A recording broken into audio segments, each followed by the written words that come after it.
23-year-old Sydney Powell is charged with murdering her mother, 50-year-old Brenda Powell. Sydney chose not to listen to some of the witnesses as they described the crime scene and left the courtroom for some of the testimony. Isabella Guzman now facing first-degree murder charges. She was charged with first-degree murder after her mom about 79 times in the face and neck at this house in Aurora. The 18-year-old smirked at the camera as she stood up and walked to the defense table this afternoon, her arms and legs shackled. Why did they get me through? It is. I'm sorry. This is really good. Yes, good. Sorry. Most people will agree that there is a special bond that often exists between a mom and her daughter beginning at a young age. Some moms and daughters even grow into being the best of friends. When a daughter grows older though, there are probably going to be a few things here and there she and her mother don't always agree about. That was the case for the young women in these stories. However, these young women ended up taking this agreement to a horrific, deadly, and very tragic level. The following stories tell the tale of three girls who took the lives of their own moms.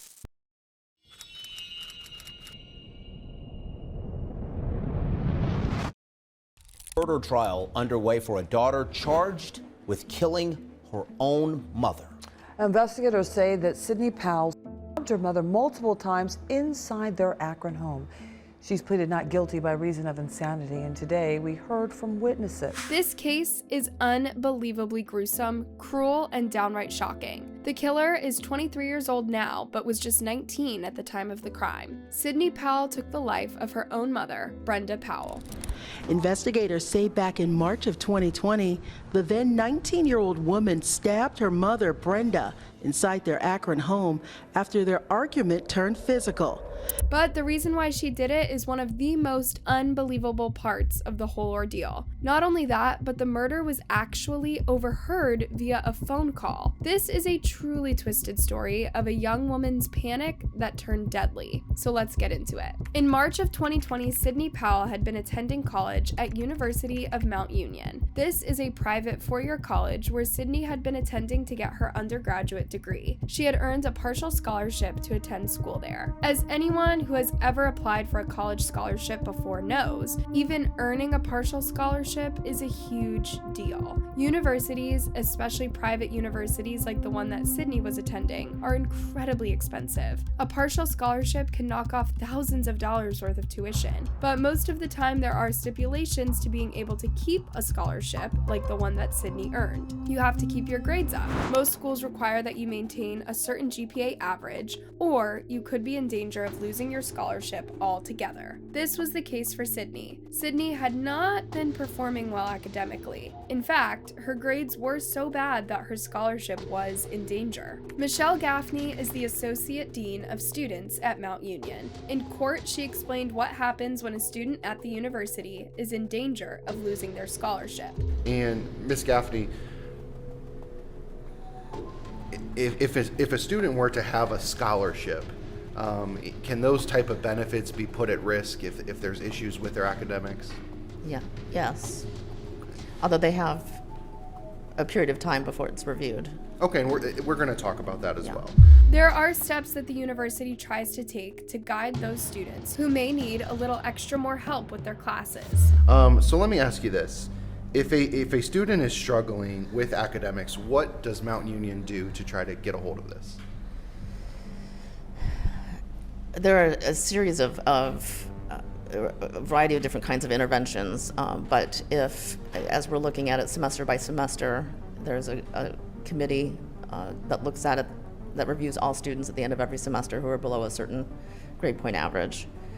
And at that time, they may choose to put a student on academic warning, academic probation, academic suspension. At Mount Union, a student doesn't get suspended over one bad semester or one tough class. They have time to get their grades back up before they face any sort of repercussions involving their scholarship. Even then, they would be put on probation long before ever facing suspension. They would also receive plenty of notice about where they stood with the university. For Sydney, this involved getting both a hard copy and an email notifying her that she was being placed on probation. And once that student is placed on probation, what is the goal of probation? The probation is to help them turn things around and get on the right track, to make sure that they're aware of all the academic resources that we have on campus. Ms. Gaffney explained that there was no shortage of help available to Sydney on campus. From academic counselors to advisors and therapists, there were a lot of things that she could do to get her grades up. And Ms. Gaffney, if the probation period doesn't turn around, what happens next? So after a second semester, if there hasn't been any change or progress, or if they haven't sort of worked the plan that was developed, a student may be placed on academic suspension and suggested that they take a semester off. It doesn't close the door to them. But after Sydney was placed on academic probation, her grades still didn't improve, so she was eventually suspended for the spring semester of 2020. Even though Sydney had been suspended, she didn't tell her parents. In fact, she carried on with life like normal. She even kept going to her sorority's different activities. This was how Miss Gaffney came to know who Sydney was. How did you come aware of Miss Powell? I became aware of her when one of our staff members, who's the director of student involvement, had one of her student leaders, that was a sorority president, come to her and indicate that there was a student coming to sorority meetings who wasn't on our list of enrolled students for the semester. The leaders of Sydney's sorority had just figured that some sort of mistake had been made and that Sydney had been left off the academic roster. But the reality was that Sydney was no longer enrolled at Mount Union. She was not a student there. Miss Gaffney ended up calling Sydney into her office to try and figure out what was going on. So I asked Sydney about, I think when she first came in, I said, Sydney, there seems to be some confusion. It seems as though you haven't moved out of your residence hall yet, from what I can tell. But you're not enrolled this semester. You're not a student here this semester.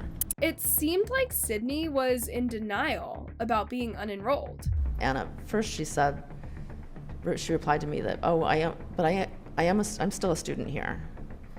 And Okay, I said, well, you did don't. that catch your attention? It did. And I had double checked before I called to see because I thought maybe she had appealed and I hadn't been notified that an appeal had gone through. So I checked and there was no schedule for Sydney. Sydney had even signed and returned a letter acknowledging that she knew she had been suspended. This meant that Sydney could not keep living on campus the way that she had been doing, and it was time for her to move off campus, and it was time for her to tell her parents. Miss Gaffney understood how this was going to be difficult for Sydney to do, so she offered to help her call her parents and let them know what was going on. I asked if she had told her family, and she said no. And I said, I could help you with that if you would like, I'd be happy to, if that's something. I know that's sometimes very hard for students to to tell their parents when you feel like you've maybe disappointed them or something along those lines, and I would be happy to call them with her if she'd like, to help tell them. But Sydney said that she didn't need help. She knew what she needed to do, and she was going to finally tell her parents the truth.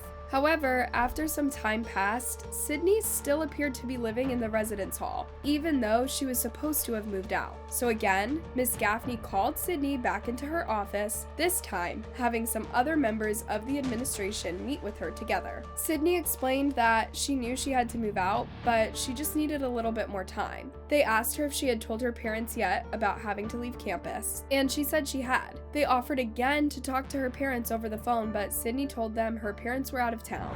She also told them that her parents had been having some issues with her younger brother, and she didn't want to cause them any more stress by bothering them with all of her own troubles. So the Mount Union administration agreed to give Sydney a little bit more time, but told her she would have to move out by a certain date. She couldn't keep living in the residence hall, but sure enough, that date came and went, and Sydney would not move out.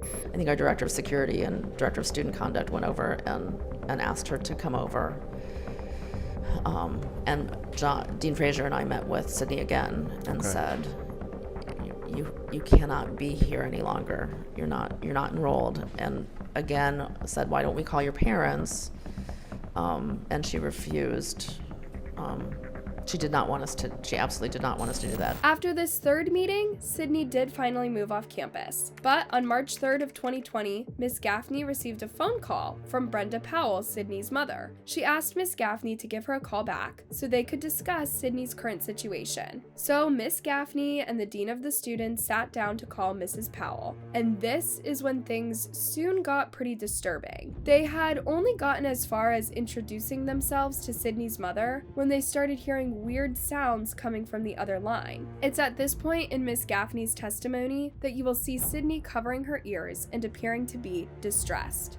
There was a very large or a very loud sort of thud sound, like a pounding or a thud, accompanied by a pretty loud scream.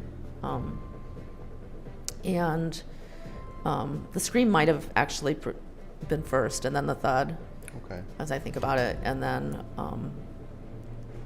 there was sort of an expulsion. The other sound that I heard at that same time, or right after, was sort of an expulsion of air, like the air was knocked out of somebody. They then heard several more repeated thuds and screaming. They did not know what was happening. They just knew that something was very, very wrong. Did you hear any communication during these thuds? Just the screaming, and so we were both talking into the phone, saying, you know, what's happening? Are you okay? Do you need help? What's going on? Yeah, can you describe your mindset at this time? I mean, I very definitely felt like someone was being attacked. They called out to see if Brenda was okay, but she didn't respond. And so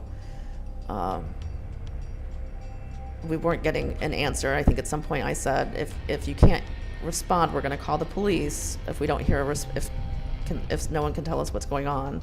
They had hurried to find Sydney's address from their student information book, and then they called 911. An Akron detective described what a witness told him in a 911 call. They were on the phone, and there was a lot of screaming going on, so he couldn't really say if it was like a physical fight, but just heard like a lot of yelling and screaming going on. And then he tried calling back twice, and there was no call back. So emergency personnel were notified, and they rushed to the Powell house to check on the situation. It was there that they came across a horrific scene. Brenda Powell had been brutally attacked by Sydney, and she appeared to be covered in her blood. It was determined that Sydney used a frying pan to hit her mother over the head, and then a blade from the kitchen to continue the attack until Brenda was unresponsive.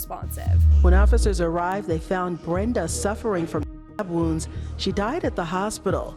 Sydney was also taken to the hospital with minor injuries, but was arrested and released on bond.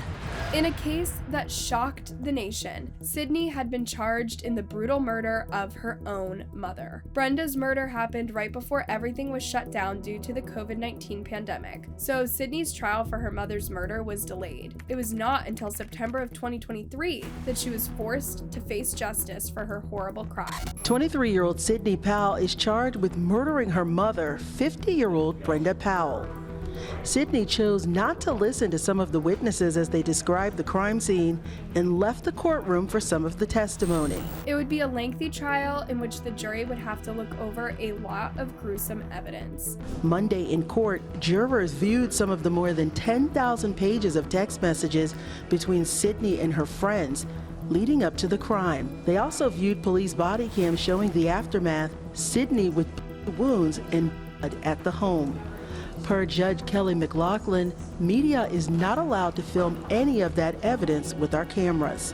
Tragically, Sydney's father, Steve Powell, would be called forward as a witness. He had to tell the court what he remembered from the day, that his daughter killed his wife. He testified about how he and his wife had put Sydney in the best private schools all her life and made sure to give her the best education they could. When they found out she got a scholarship to attend Mount Union, they were very proud. Sydney was excited about going to college. Sydney had never confided in him or Brenda about her issues at school.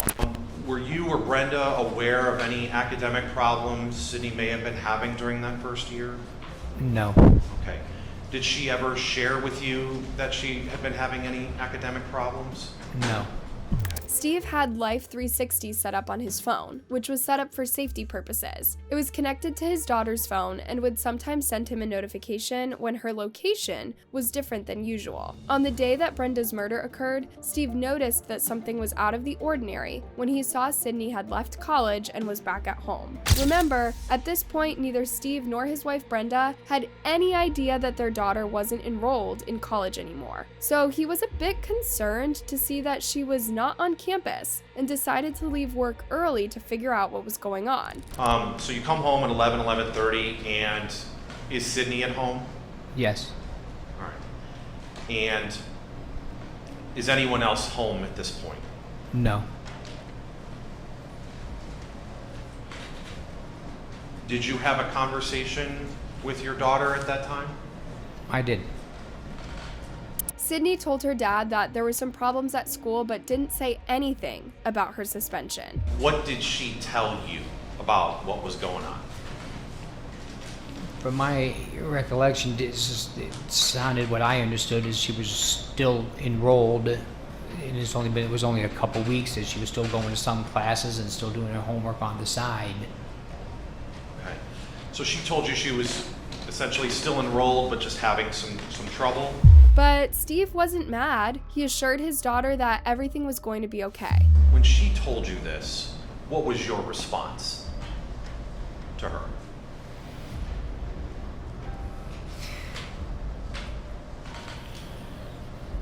That we would work it out.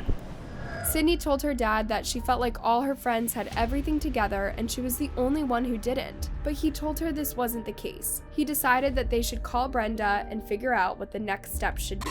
I think I said, let's call your mother. Okay, and why did you say that?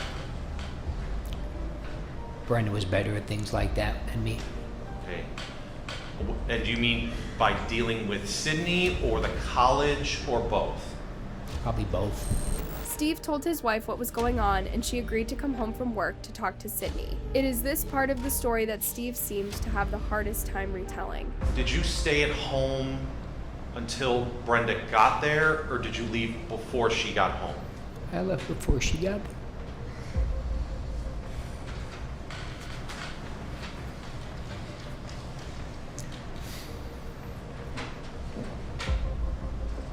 So you went back to work knowing that Brenda was on her way home? Yes. Brenda later called Steve to let him know that she was waiting on a call back from Mount Union to figure out what was going on. It was only about 10 minutes later that Steve received another call. This time, it was from a detective who wanted to let him know that an incident had happened at his house. While he didn't know the details, Steve immediately tried calling his wife and daughter, but got no response. Of course, he would later receive the devastating news that Brenda had passed away after being attacked by Sydney. In court, Steve testified that there were never any signs of Sydney snapping like this. He said that Sydney and Brenda were unbelievably close and shared an incredible bond. So you probably know Brenda and Sydney better than anybody on the planet. I would think so. You know what type of person Brenda was and type of person Sydney is? Do you believe for a second that Sydney would kill her mother because of an argument? No. So why would Sydney do something like this? Well, we know that Sydney was diagnosed with schizophrenia, but not until after the murder took place. She also pleaded not guilty by reason of insanity. Her father defended her, saying that her daughter would never do something like this if she had been in her normal state of mind. But ultimately, it would be up to the jury to decide whether Sydney was insane or guilty of murder. It took them 3 days before they made up their mind. Verdict form number 1 as to count 1 reads, "We, the jury in this case, being duly impaneled, sworn, and affirmed, do hereby find the defendant Sydney Powell guilty of the offense of murder as charged in count 1. The form goes on to say, and we do so render our verdict upon the concurrence of 12 members of said jury. Each of us said jurors concurring in said verdict signs their name hereto this 20th day of September 2023. Sydney burst into tears as the verdict was read. She now knew that instead of a mental facility, there was a good chance she was looking at life in prison for killing her own mom. While in court for her sentencing, Sydney appeared tired and disheveled. Instead of the knit sweaters and vests that the public had gotten used to seeing her wearing throughout her trial, she was now sporting an orange prison uniform. On count 1, ma'am, I sentence you to an indefinite sentence of 15 years to life in the Ohio Department of Corrections. On count 4 of the indictment, I sentence you to 3 years in the Ohio Department of Corrections. Those 2 sentences to be run concurrent with and not consecutive to each other.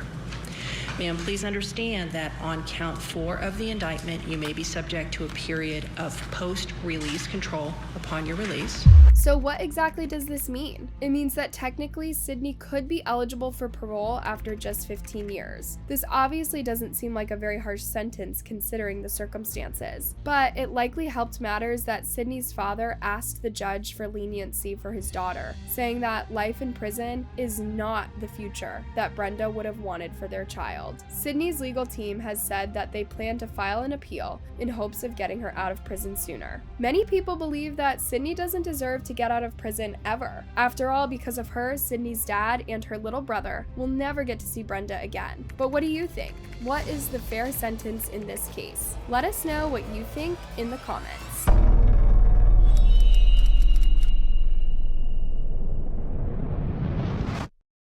Just into 7 News, formal murder charges and crime of violence against this woman, Isabella Guzman. She's accused of stabbing her mother 79 times. 7 News reporter Lance Hernandez live now. Lance, the filing of charges was actually delayed today because Guzman wouldn't leave her cell.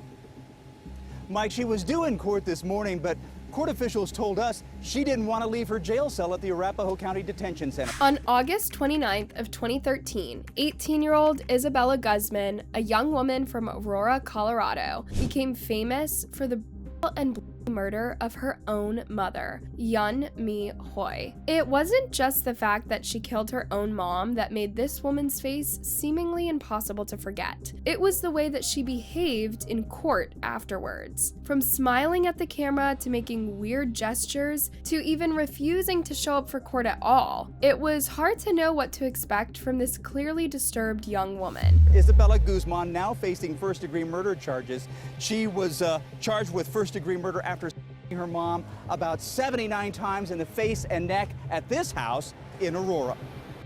The 18-year-old smirked at the camera as she stood up and walked to the defense table this afternoon, her arms and legs shackled.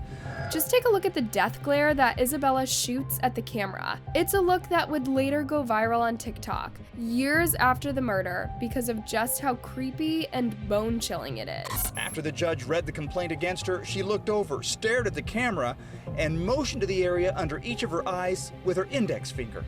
Court documents indicate that Isabella Guzman had a contentious relationship with her mom, and that her mom was concerned enough that she called police on August 28th.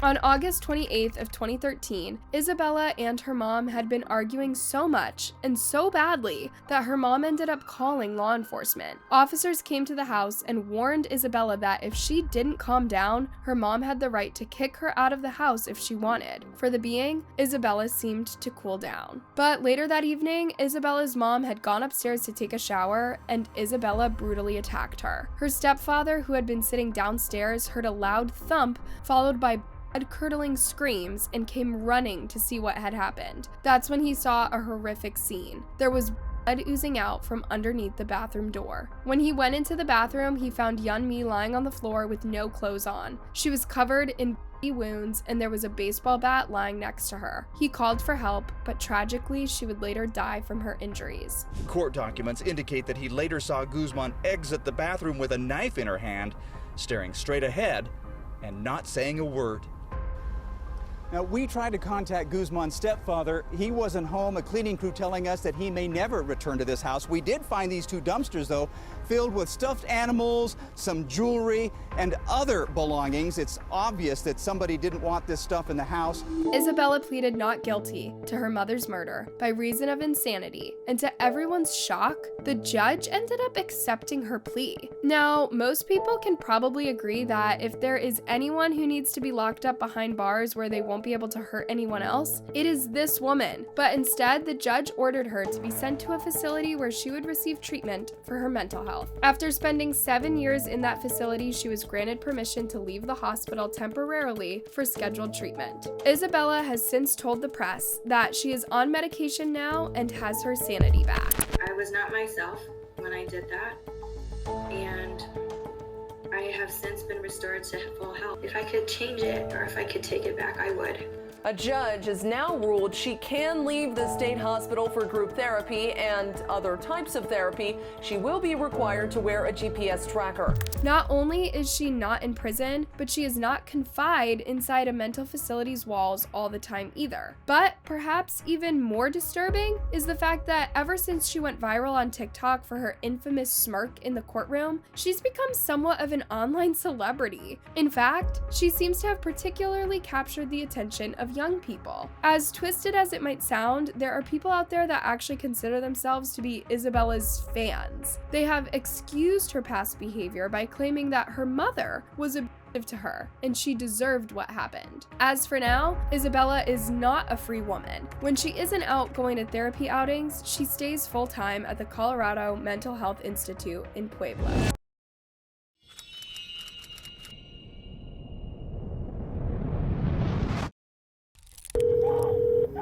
911, what is your emergency? What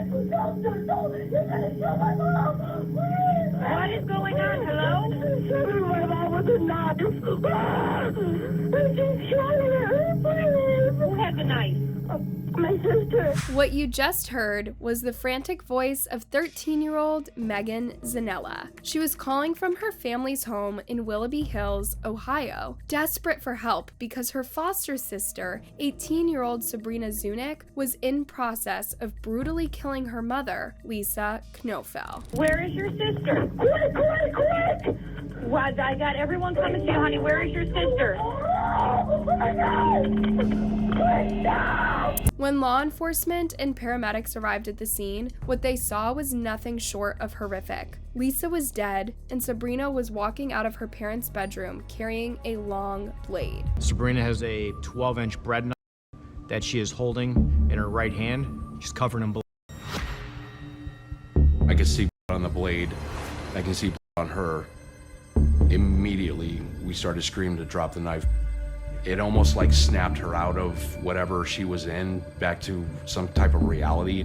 Aside from Lisa and Sabrina, the only people in the house at the time that the attack took place was Megan and her 3-year-old sister. Their father, Kevin Knoefel, was out of town. Sabrina had been in foster care for years and had come from a very difficult upbringing. But things seemed to turn around for her when she got to live with the Knoefels. She was getting along well with everyone and her grades had really improved. So what exactly compelled this girl to kill her foster mother? Sabrina is quickly taken in for questioning where she appears to not remember anything that has happened, but she seems to be willing to talk about her relationship with her foster dad, Kevin. How do you get along with Kevin?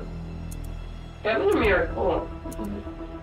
I mean, he's more the one that helps me out because this has Megan to deal with, and so we made agreements a long time ago that if I need anything, that I can go to Kevin. By comparison, it seems like she is much closer to Kevin than she was Lisa. How about with Lisa?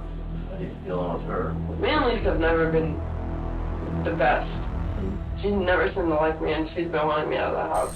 When detectives tell Sabrina that Lisa is no longer alive and that she was the one who killed her, Sabrina acts completely dumbfounded. What's your thoughts on how Lisa is not alive now?